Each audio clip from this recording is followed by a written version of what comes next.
Chris here for IFL TV, MTK Global, and with me I've got Mickey Helliet. How you doing? Welcome along. Cheers for having us. Mickey, can you tell me a wee bit more about how you got involved in Ireland's Last Man? Yeah, I've been doing the matchmaking for Kaz, one of the promoters, for a while. I help him out, with opponents, things like that, and with his running his shows. He started talking about the project, and then when he asked me to be involved in it and the selection process, and we didn't have to ask twice. I managed a couple of Irish fighters, good quality Irish fighters before, and one thing that really struck me when I was doing that, I realised very quickly that Ireland has a really good history of developing amateurs, boxers. They've got a great sort of heritage, if you like, of the guys that have won the Olympics and got medals in the Olympics, things like that.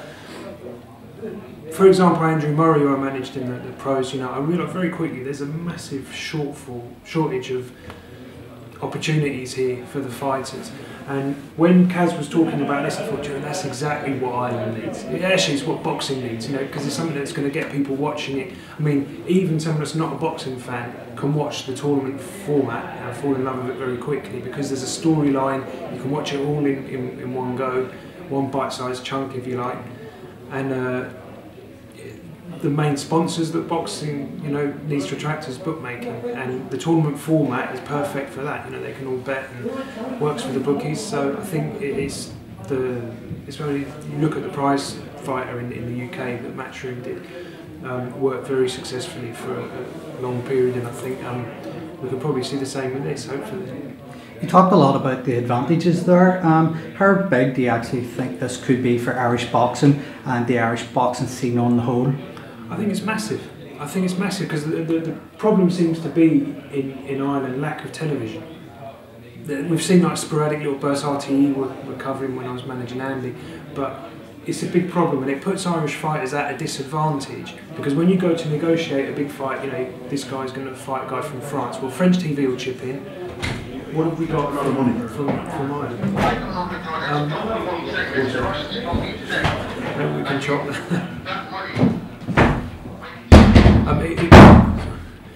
It puts Irish fighters at a disadvantage because they haven't got that input from TV. But a tournament like this, if the viewers become affiliated then with the guys that are fighting in the tournaments, and the TV station then decides to follow them, well, then it puts them at a massive advantage. And the exposure that this is going to give them, it's going to really, really turn things around, I think, in Ireland. So it's a huge opportunity for the fighters, huge opportunity for boxing in Ireland generally, to get, to have that sort of spotlight for a given amount of time. And yeah, I'm very, very pleased to be involved with it, I can say that. They didn't have to ask me twice, I was straight in.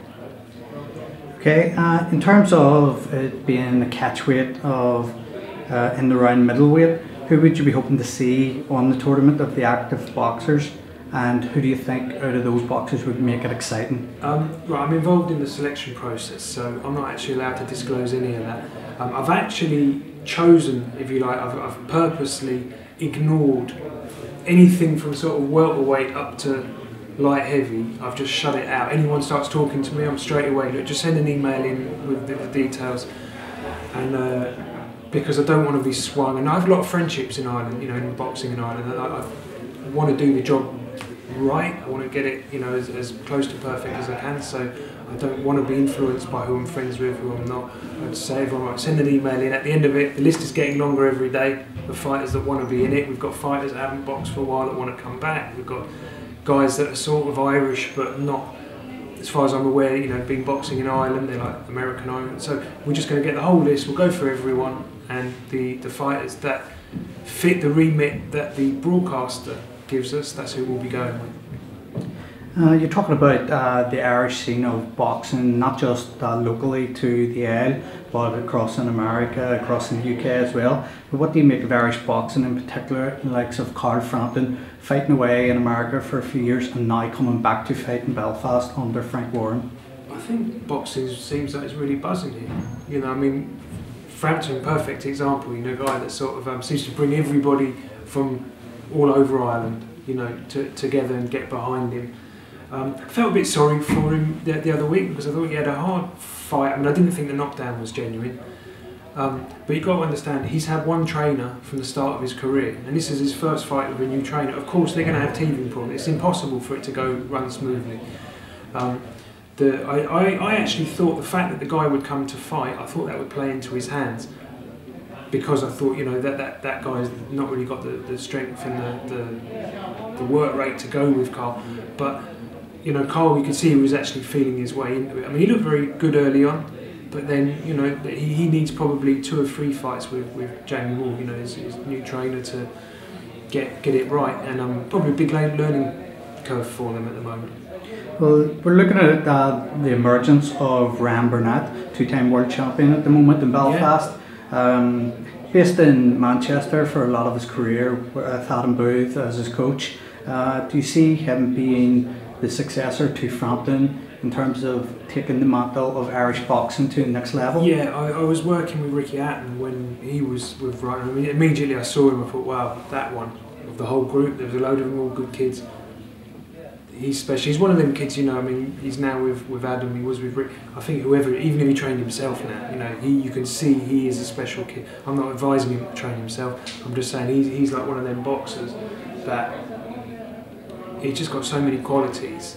I think it would take a very, very bad trainer to derail what he does. I mean, he really is a top.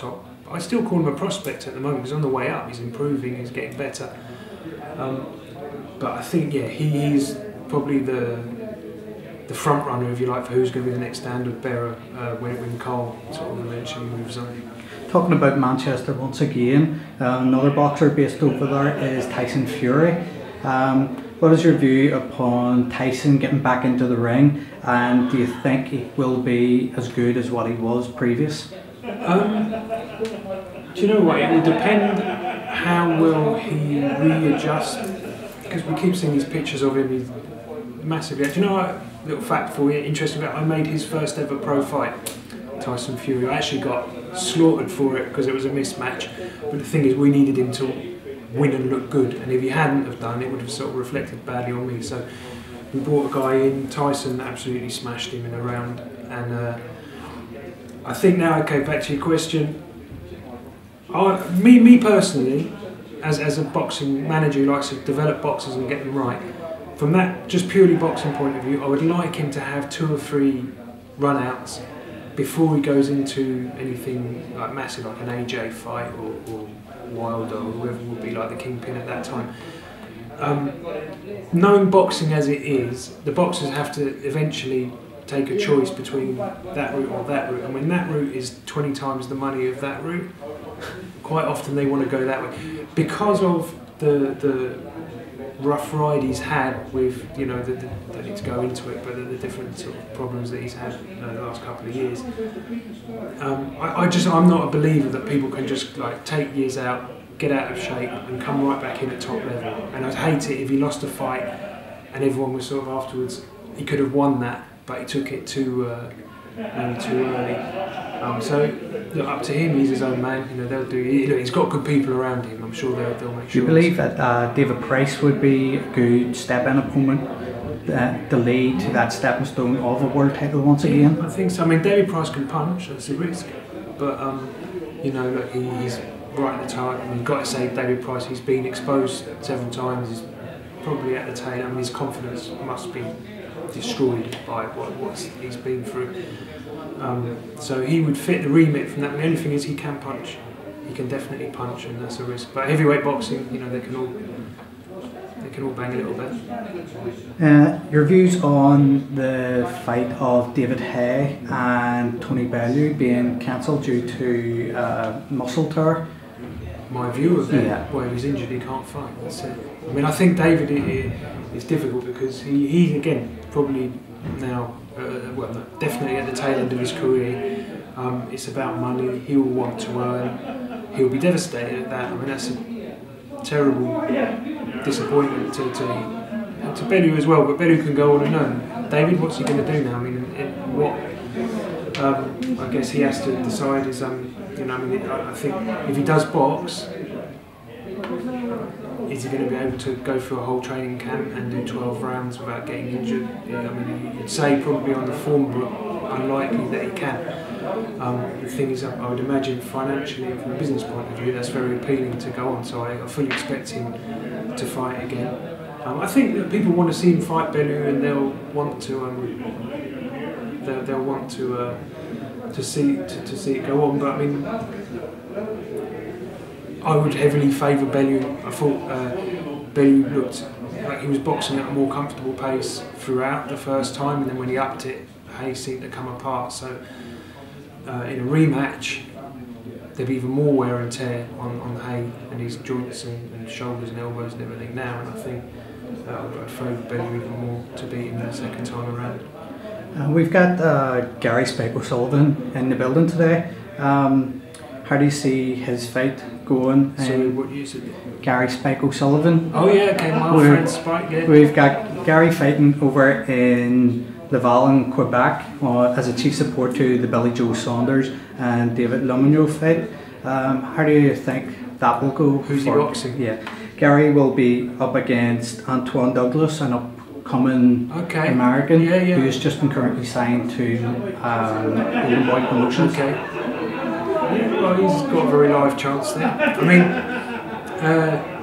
nice guy actually. He was meant to box. I managed a guy, I can't remember his name, was an African chap. The fight got pulled literally like 24 hours before it was going to be in Cork. So then that's when I really took an interest in Spike. He needs to go have a big fight away, take the chance, get a win, and then get a big payday, because he's been sort of hovering around the top end of the ratings for a long time. And yeah, I'd need to really look at that. I mean, that's a tough ask going away from home, but listen, let him roll the dice, and I hope it works out for him. He's a lovely guy. Deserves to have a bit of good luck. Okay, Mickey, thank you very much for talking to us. Thank you, my friend. Cheers guys.